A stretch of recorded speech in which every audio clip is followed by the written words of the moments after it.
Welcome, everybody, to FSAP's May Mental Health Month webinar series.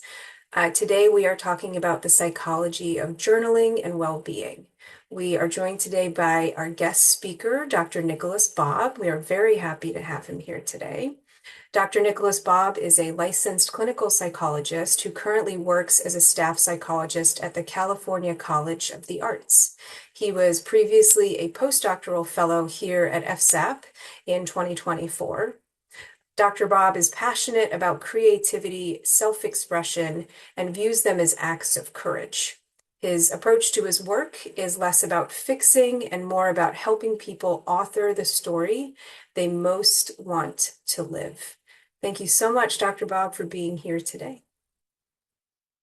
Thank you, Dr. Allenson. And yeah, it's great to be here with you all today. I'm grateful for the team here welcoming me back, and I just wanted to share that, I have a deep appreciation for all the work that you all do here at UCSF. So I'm really excited to be able to offer this today and reconnect with the community.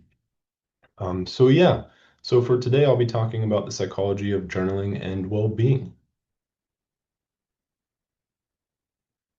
So before we jump into today, I just wanted to kind of give us a quick map of what the day will look like. And so we'll start by engaging in a brief writing exercise, um, just to take a moment to set an intention together, just a brief pause to arrive here. And then from there, we'll spend some time looking at the psychology behind journaling for us to be able to build a shared foundation and understanding for why writing matters and what might be happening psychologically when we write. And then we'll move into a more practical side to where we'll talk about four different journaling methods, and I'll speak to the research that's supporting these methods. We'll then take another brief moment to engage in a writing exercise, which will be prompted by a question that I'll pose on the screen. And then we'll cover the question of, how do I actually start and engage in this practice? And not just how do I start, but also as this practice gets away from us, which it naturally will, how do we begin again and come back to it? Um, and then lastly, we'll close with one more writing exercise, which is going to be centered on gratitude.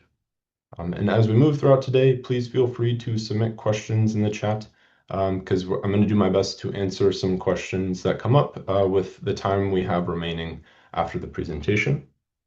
And there will be a resource and information sheet that's sent out today that touches on almost everything that I discuss here in this presentation. So if there's something that sticks out, I don't want you to feel like you have to rush and take notes on it. Know that there will be a resource sheet, an information sheet that will include that information so that you can just be present here and engage in this practice. Okay. So now we'll just start with this first brief writing exercise to where we'll just take a minute to arrive here. I know that we're all coming from different places, whether it's, a meeting that we just were in or if we were on a brief walk, but just wanted to set some time to kind of orient ourselves to this space by responding to these two questions of what are you bringing with you into this hour? So this could be like a state or a feeling that we're having. Maybe we're feeling stressed, maybe we're feeling tired, maybe we're feeling really excited. Just acknowledging that. And then is there anything you'd like to set aside for this next hour? So maybe we're thinking about tasks that we have to complete later on today. Can we acknowledge them, set them aside, and try our best to be present here? So we'll just take a minute. I'll start a timer and then I'll bring us back together once that minute is up. So you can begin writing now.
About 10 seconds left to finish up your last thoughts.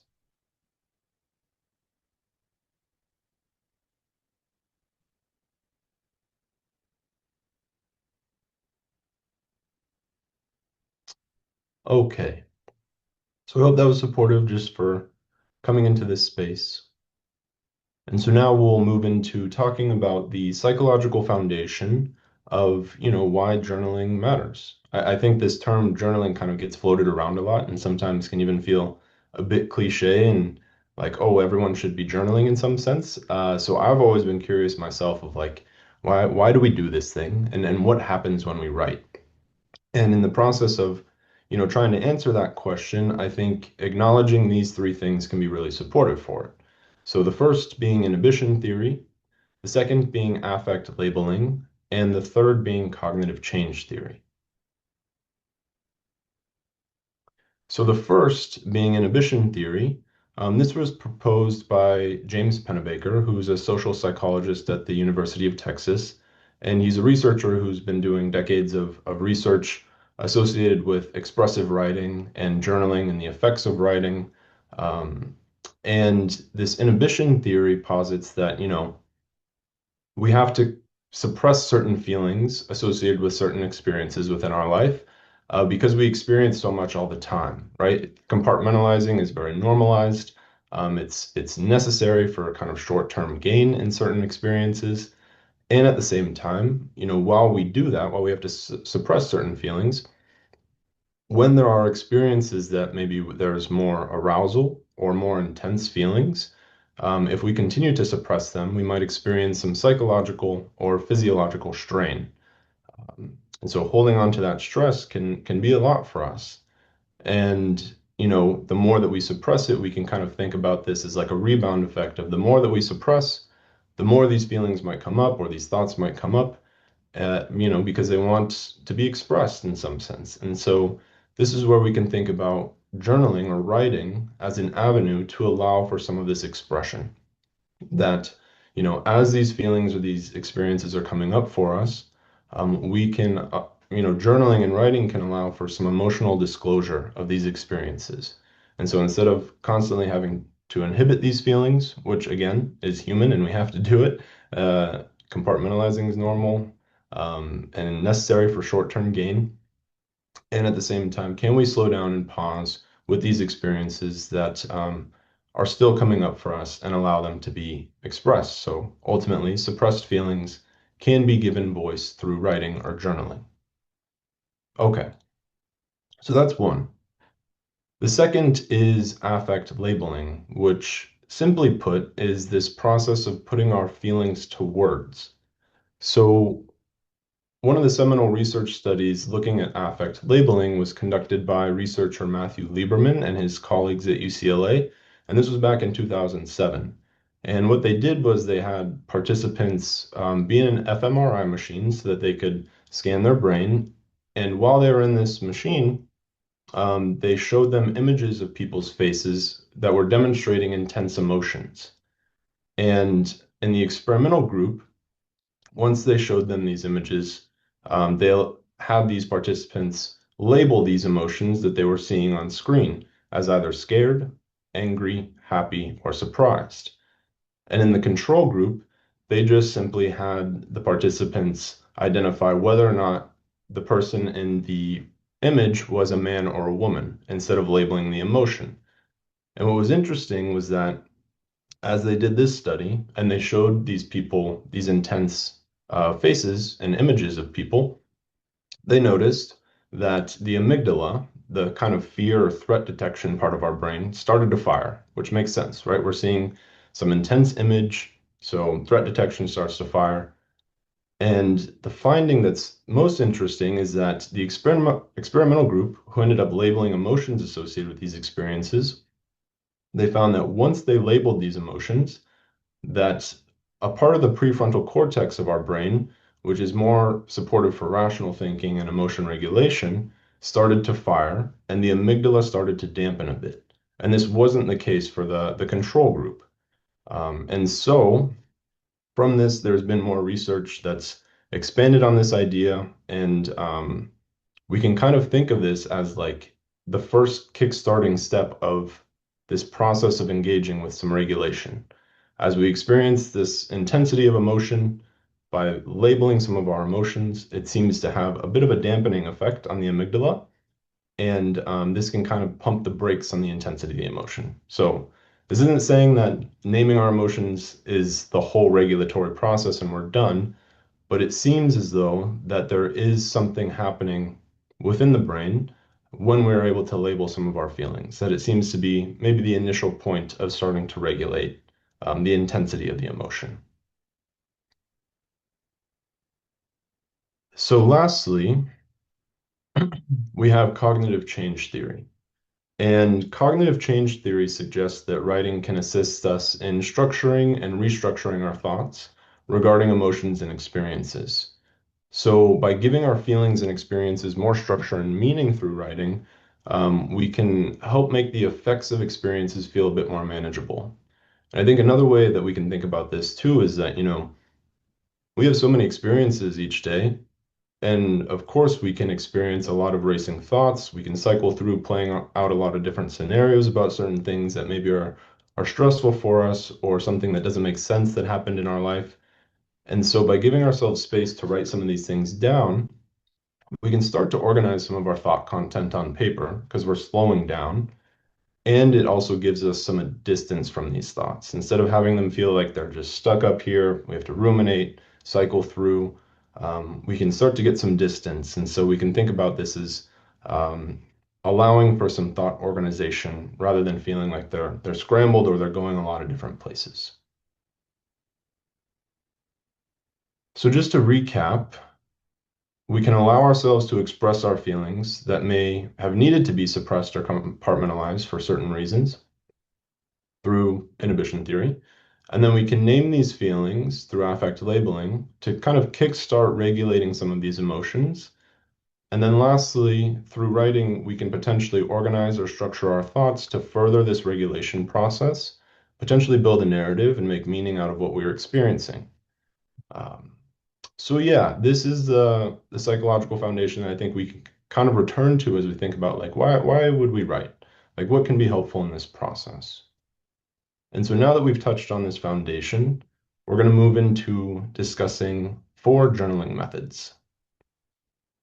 And these four journaling methods are expressive writing, positive writing, reflective journaling, and functional writing. And so we'll start with expressive writing. And this approach gained prominence in the late 90s after James Pennebaker was doing research studies where he had participants and asked them to write about an emotionally upsetting event for 15 to 20 minutes per day over 4 consecutive days. And these participants were instructed to write continuously and solely for themselves during these writing periods. And the study ultimately revealed improvements in well-being and a reduction in mental distress associated with the experience they were talking about. And the idea here being that, like, by being able to kind of articulate a coherent story about a challenging experience, we can sometimes better understand and contextualize that experience and tolerate those negative emotions that come with it. And several studies have since replicated this writing procedure and found several positive benefits, with primarily, the key benefit of less emotional reactivity to the negative experience and improved resilience moving forward. Now, with this writing protocol, it is worth noting that immediately after engaging in this type of writing, participants were found to experience a bit more sadness because we are bringing up some difficult emotions and writing about difficult experiences, but that these feelings were typically diminished a few hours after writing. And I also want to make it clear, and this is what the researchers make clear as well, is that if there is an experience that's feeling like it's too intense to write about, the recommendation is to not write about it. That can lead to kind of more negative experience and negative emotion associated with it. So this is, a challenging, upsetting event, but not one that's constantly causing cognitive rumination or a recent kind of traumatic event that happened to us. Um, and with that being said, my recommendation is that if you're interested in potentially engaging in this kind of practice, I think it's helpful to do it alongside the support of a professional, the support of a therapist or counselor, so that you can have this additional space to kind of process and check in with yourself, like, what is this like? And just have an additional sense of support. So this is expressive writing, which has been demonstrated to be effective for processing kind of more negative emotional events.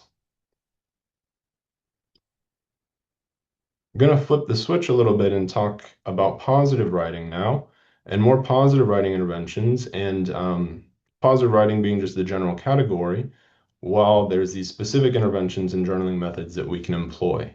But before I speak to those specific methods, I think it's important to mention this broaden and build theory that you can see in the top right-hand corner as an anchor for kind of understanding why positive writing can be useful.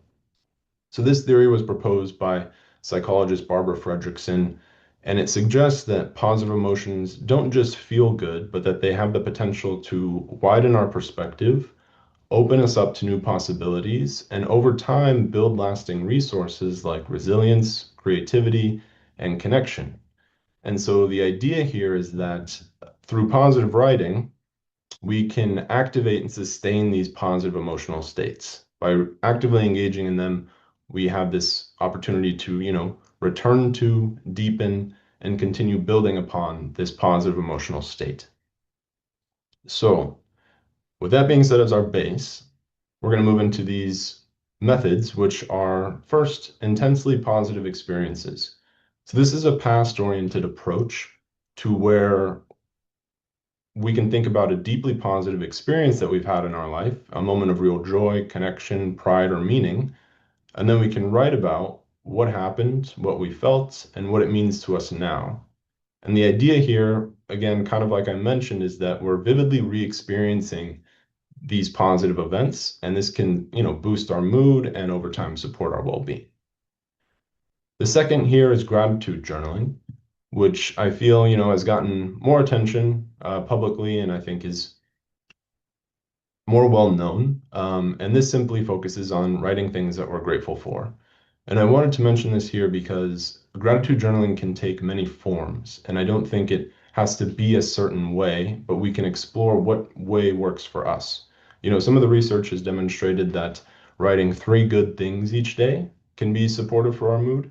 And also, the research has identified that writing about a single event or person or thing that you're grateful for and writing in more detail about that event or person or thing can also show significant benefits. I like to really try to get creative with this process too. Like maybe you wanted to write a letter of gratitude to somebody. Maybe you don't send it, and that's okay too. Or maybe you want to draw something that you're grateful for as well. But I think that this is an avenue to where, you can explore your creativity and find what fits for you. And, again, this idea being that this shifts our attention towards what's supportive or going well in our lives, which can ultimately, support our perspective and our mindset. And then lastly, we have best possible self, which this is more future oriented. And this one's interesting in the sense that, the exercise asks you to imagine and write about an optimal future version of your life. So you're asked to imagine, what would your life look like if everything went well? Um, and then you write about this process. And what's been found is that this increases our sense of optimism and positive mood by strengthening our future-oriented thinking. And through kind of visualizing and naming some of these goals or what we're wanting in life, I think sometimes this can help us feel like it's maybe a bit more attainable. So these 3 methods are largely about, directing our attention towards positive experiences. Um, and, I think that they can be used at different times in your life if you're interested in exploring what this is like. So now we'll move into reflective journaling. And in thinking about reflective journaling, I find it's helpful to distinguish between 2 forms, a more directed reflective journaling and a free-form journaling. So with the directed format, this is going to be more structured and focused. It centers on specific experiences or material, And it's often used to help us better understand, retain, or make meaning out of what we're learning or experiencing. And so this approach has been widely researched in educational or workplace settings where people are prompted to write about content they've just engaged with. And those prompts typically look like something where they guide reflection through having the person describe the experience or the content they just engaged with, reflect on its meaning or raise questions about the experience, and then lastly, apply or extend that their understanding of what they're retaining to their life and how it can fit within their life. And something that I think about with this is like, for example, if you attend a lecture or even a webinar like this, sometimes we have to get on to the next thing after, and that information can get away from us. And so allowing ourselves some time to sit with and write about, okay, what is, the information, what was my experience like being in that lecture? What is the information that maybe stuck out to me? And how can I then apply that to my life? Helps us personalize this information, this material that we're learning, and it kind of deepens our comprehension of it and makes it a bit more meaningful to us. Another kind of aspect to this that I found really interesting in the research through a more directed format was when researchers were looking at procrastination. And so they were able to recruit participants who were college students who self-identified as struggling with procrastination. And in this study, they had these college students complete brief journal entries several times a week over the course of 3 weeks. And these journal entries were kind of prompted to be around procrastination of like, what are your thoughts and feelings about procrastination? If it's showing up for you recently over the past week, like what happened? Describe what happens, when you procrastinate and so forth. And what they found was that after 3 weeks of students reflecting on procrastination and writing, um, students concluded that they had, a better understanding of procrastination, improved ability to make changes in the moment, a greater motivation to change, and more clarity about how to move forward. So this directed reflection can, one, be supportive for kind of learning and retaining new information and making it meaningful to ourselves and our own lives.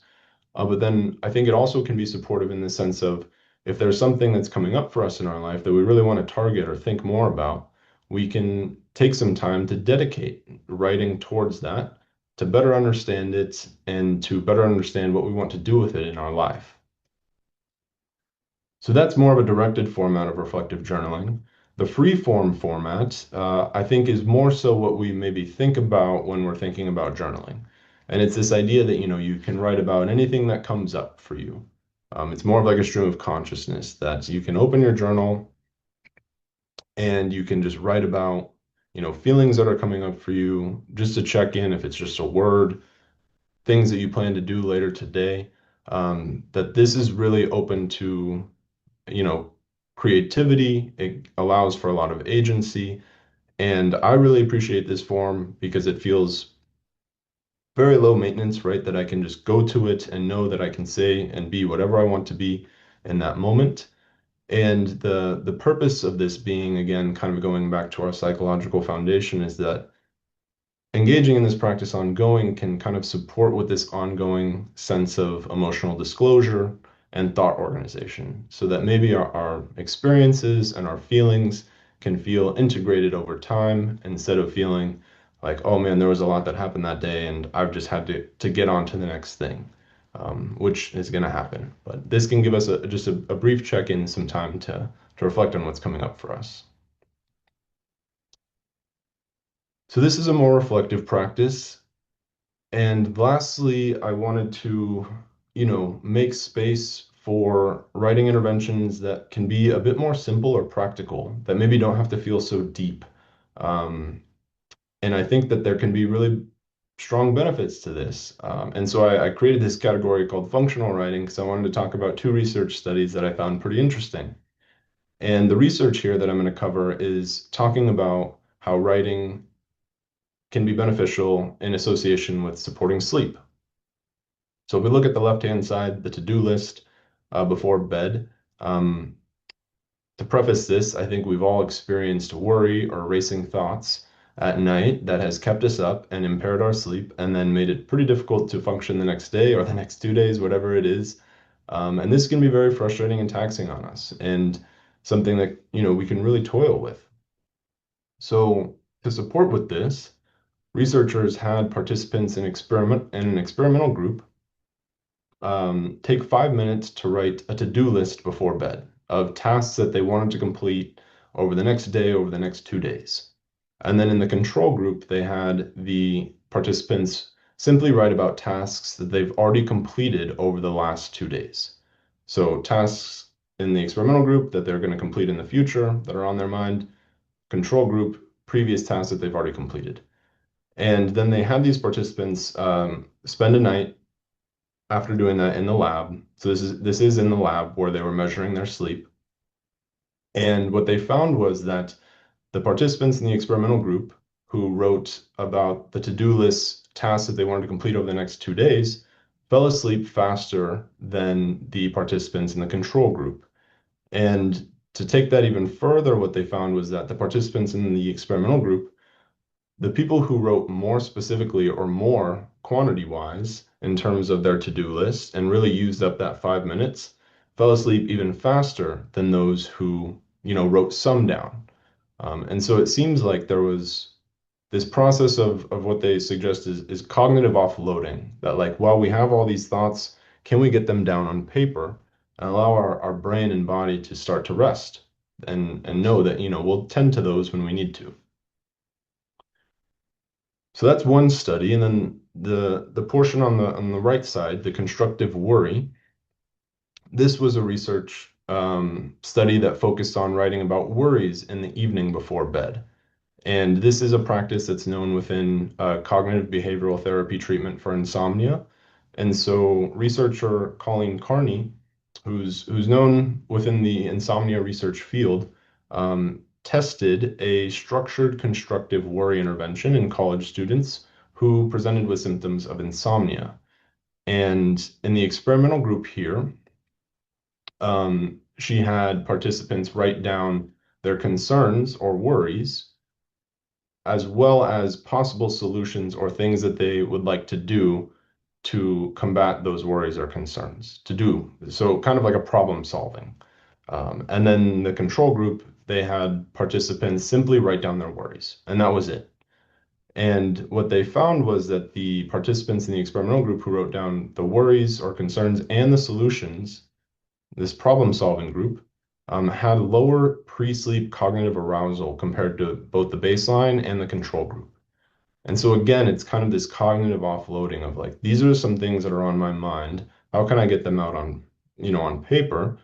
And also offer a solution or an acceptance of like, these things are on my mind. Here's what I'm going to do tomorrow to, resolve that thing or take a step towards resolving that thing. And I think this can kind of highlight, some security that we can feel with that and safety of knowing like, I don't have to worry too much about this right now. I will tend to it when I can. One of the specifics here that I wanted to mention with the constructive worry is that this isn't something that's done right before bed, but more so in the evening. So 1 to 2 hours before bed. And I think you can kind of understand why, because, if we're right before bed and we're toiling with these worries and trying to find problems and solutions, maybe then we lay in bed and we're still like, oh man, maybe I could do that thing or this thing. And so that this process is done a bit earlier in the evening rather than right before bed. And I will include a link to the worksheet that Colleen Carney has that describes kind of the procedure and constructive worrying, and then it has a table that includes the concerns and solutions in the resource and information sheet that will be sent out if you are interested in trying this out. Um, so yeah, as you can see, to-do list, writing about our worries, naming solutions, these can be more functional approaches that um, aren't as deep as maybe processing emotional experiences or deep reflective writing, but more so something that we can practically engage in to support with this process. So just to recap, I know I just covered a lot of information pretty quickly with these 4 journaling methods. But I wanted to just share my intention of bringing up these four different categories was to, offer you like a menu of options that journaling doesn't have to look a specific way in your life. Maybe you want it to, and that's totally fine, right? Like maybe people are more drawn to a free form format or you really enjoy prompts. I think that's great. And I think it's important that we find what works for us and what we feel is accessible for us that we can engage in. And at the same time, I'm interested in supporting people's openness, creativity. So really exploring like, oh, maybe this method is something I'm willing to try out or incorporate in some way. And so I'm just encouraging you to experiment with different approaches and providing you with options to, feel like, oh, this is something I'm interested, or yeah, maybe you're not interested in that, and that's okay. And that kind of reaffirms what you are interested in. Um, so we've covered the psychological foundation. We've talked about these four journaling methods. I think since that was a lot of information, I kind of just talked at you about, wanted to take a moment to pause again and engage in the second brief writing exercise of simply just checking in and asking, what has this brought up for you so far? This could be a thought, a question, or possibly some of the information that you'd like to carry with you.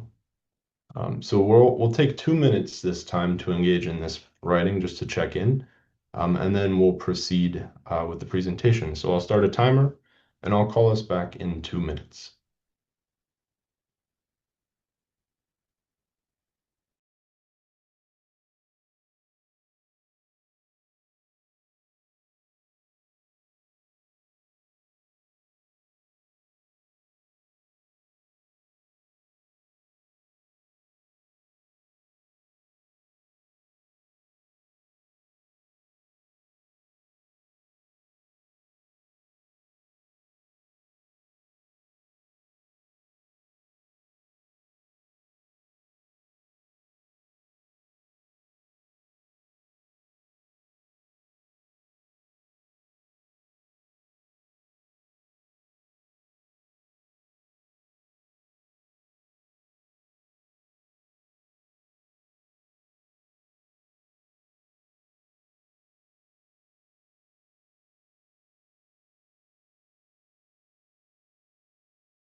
Ten more seconds to finish up your last thoughts.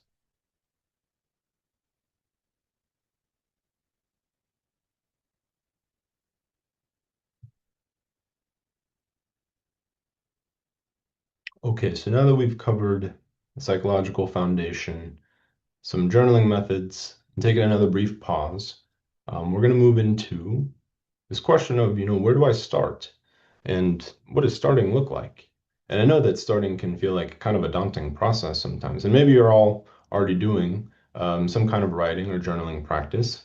Um, but I wanted to just support with some kind of practical tools and ways to think about um, what can be helpful for us in engaging in a chosen behavior that we're hoping to engage in.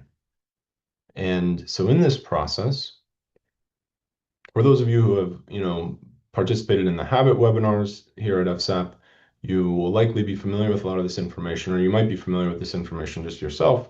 But I really like to think about when we want to engage in a behavior, we can think about how can we reduce friction that's stopping us from engaging that behavior. So what is getting in the way? And so first off, I like to name, just like in terms of accessibility, Like, do we have writing materials for us? Um, or is there a way we can engage in this with in some way? And if, if we do have a journal that's present, is it visible for us? For example, our phones garner our attention all the time, right? We have to have them on us, whether that's personal or work purposes, and then they ding and they get a notification. And so we're always having to attend to them in some way. And so I think we can think about this journal as well. Like, if I have this thing, is it something that's present for me in my day-to-day life? Like, is it just in my backpack or my bag and it doesn't see the light of day too much? Is it stowed away in a drawer? These things can make it difficult for us to then take the effort or remind ourselves to engage in this practice. So we can think about, okay, maybe I have this thing on my desk and it can be supportive and easier for me to access that way. Also, like, I think you can explore thinking about how you want to like, do you have something that you engage in that you enjoy, right? Like, do you like your journal or do you dislike it or your pen or pencil, whatever it is? And seeing if you can make that a bit more joyful so that it can reinforce us to engage in this behavior. The second is around setting an intention. So this implementation intention. So this idea of really identifying when and where we can engage in this practice. And the research has shown that by, doing so, by really setting an intention for ourselves to engage in this behavior, we're more likely to follow through. So if you're interested in something like this, you can use this kind of baseline sentence as an intention that, like, I will engage in this behavior at this time and this location. So for example, like, I will write for 1 minute in my journal at 8 a.m. in my kitchen. And, when we set this intention for ourselves, it doesn't mean for sure that we're going to follow through with it, of course, but it brings it to our mind. We visualize it a bit more, and it feels like it can then kind of be more actualized and accessible when that time comes. And then lastly, I know that we're all very busy. We all have schedules that we're tending to, family matters, personal matters, right? And so incorporating a practice like this might feel like, well, I don't know that I have so much time to do this thing. Or where can I fit it within my schedule? And so this is where I think we can consider habit stacking and ask ourselves the question of, like, what's something that I already do every single day that can be a cue for me to then engage in this writing practice. So, for example, if you make coffee every single morning while the coffee's brewing, maybe that's an opportunity to just briefly write. And so you can set an intention of, you know, after I make my coffee, I will write for 1 minute in my journal in my kitchen, whatever it may be. You can see how this can fit within your life. But um, generally speaking, this is supportive for just this idea of reducing friction. How can we make this thing more accessible and more available and more enjoyable in our life to be able to engage in this practice? So this is for, getting started. You can also think about these things for returning to, but I also wanted to take more time to respond to this question of, what if I get stuck, right? Like, what if I'm noticing that, man, I've just really gotten away from this practice? Well, first off, I want to acknowledge that that's very normal and it's going to happen. And, personally speaking, there's been months where I've gone without journaling and then I've come back to it. And then there's some times where I'm journaling every day for multiple weeks. And so this relationship can look very different at different times in our lives. Um, and with that, some things that I think have been helpful and we can consider in this process of, if we're noticing that it's getting away from us and we're wanting to re-engage with it, we can think about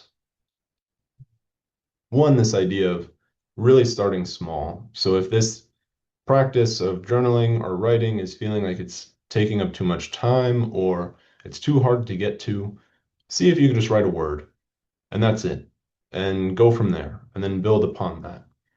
Or if you're noticing that you're feeling really stuck and you don't know what to write, maybe you're opening your journal and you're like, I don't know what I'm going to put down. I recommend writing about just that, of like, I feel stuck. I don't know what to write. And sometimes just by allowing yourself to process, this kind of goes back to this foundation of this can allow for some emotional disclosure. This can start to help us organize some thought content, and we can see kind of where it takes us. The third thing I want to name is self-compassion in this process that this doesn't have to be a perfect practice. And it's so flexible and open to certain things that I really want to support you with giving yourself grace as you engage in this practice. That, I know sometimes we can be hard on ourselves if we're wanting to do it consistently and we miss a day, or if it's really getting away from us.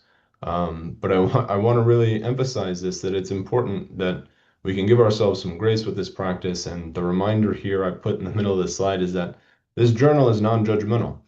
I know that we can sometimes be judgmental of ourselves, in the process of writing or what's coming up for us, but that this thing that we can return to, it's ready for whenever we need it. Um, so giving ourselves grace in this process too can allow us to then re-engage with it in a way that feels open and inviting. And then lastly, prompts. I think specific prompts can sometimes be supportive. And personally speaking, I really enjoy a free form reflective journal. But if I'm noticing that I don't want to reflect, or maybe I don't have the energy to do so, but I want to write, um, maybe I just want to engage with a couple of prompts and really queue up some of my responses that can be useful in that. And so I think experimenting with that can be supportive. And along with this idea of prompts, I wanted to just name ones that have resonated with me more recently, actually. So these prompts that I have listed here are from what's called the Three Question Journal. And this was created by Dr. Rangan Chatterjee. It was a medical doctor, and he has a podcast and has written some books, and is a bit more popular in the media. I'm not too familiar with him too much, but I came across his Three Question Journal, which posits these three questions to respond to in the morning and in the evening, with the morning questions being, what do you appreciate? What do you appreciate in your life? What is the most important thing that you have to do today? And what quality do you want to show the world today? And then the evening being what went well today? What did you do for somebody else today? And what can you do differently tomorrow? And I've only done the morning. I haven't done the evening, so I'm still excited to experiment with that. But I like these prompts in the sense that it feels like they touch on the things that we've discussed here today in regards to the benefits of there's gratitude here, there's setting an intention and intentionality, and there's also a bit of a reflection. So I just wanted to share this here as an example. There's, of course, tons of prompts online that you can just Google and come up with, or even create your own prompts. And there's journals out there that already have prompts in them if you wanted to purchase one of those. But I think this can be a good starting place to go from or come back to if you're noticing that, maybe this can be supportive and engaging in this practice. So lastly, as we get towards the end of our presentation, we're going to conclude with a gratitude journal practice. And so we'll take the next 3 minutes to write about one thing that you're grateful for. And you don't have to pick the first thing that comes to mind. I encourage you to see if there's something that comes up for you that feels right. And you can take your time to really write about the layers that fit within this experience. So trying to be as specific as possible when you're describing what it is that you're grateful for. So we'll take 3 minutes and I'll start the timer, and then we'll come back and we'll start to wrap up the presentation.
30 seconds left to finish up this writing exercise.